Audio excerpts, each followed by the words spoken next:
ایران نے امریکہ کو طویل جنگ کی کھلی وارننگ دے دی ہے۔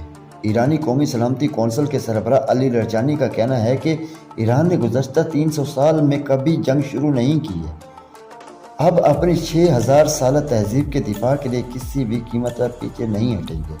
لرجانی نے ٹوک الفاظ میں کہا ہے کہ امریکہ کے برعکس ایران ایک طویل لڑائی کے لیے تیار ہے اور دشمن اپنی غلط فہمی پر جلد پچھتائے گا۔ امریکی صدر ڈونلڈ ٹرمپ نے ایران میں زمینی فوج بھیجنے کا بھی امکان ظاہر کر دیا ہے۔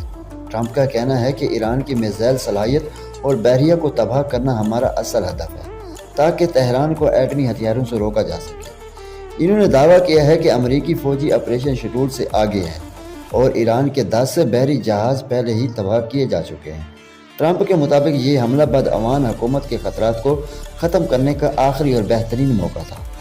صدر مملکت صدر آصف علی زرداری نے پارلیمنٹ کے مشترکہ اجلاس سے خطاب کرتے ہوئے ملک کی سیاسی اور معاشی صورتحال پر اہم پیغام دیا ہے۔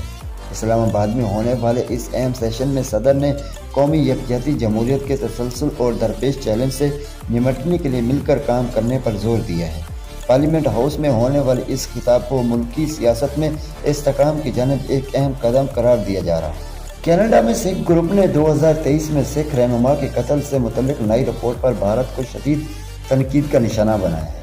سکھ گروپ کا کہنا ہے کہ تازہ ترین رپورٹ بھارت کے ملوث ہونے کے شواہد کو مزید پختہ کرتی ہے۔ کینیڈا اور بھارت کے درمیان سفارتی تناؤ ایک بار پھر شدت اختیار کر گیا ہے، جس نے عالمی سطح پر انسانی حقوق اور بین الاقوامی مداخلت کے سوالات کھڑے کر دیے ہیں۔ قطر نے ایران کے حالیہ حملے پر سخت ترین رد عمل دیتے ہوئے کہا ہے کہ ایران کو اس جارحانہ کارروائی کی بھاری قیمت چکانی پڑے گی۔ قطری احکام کے مطابق اس نوعیت کے حملے کو کسی بھی صورت جوابی کارروائی کے بغیر نہیں چھوڑا جا سکتا۔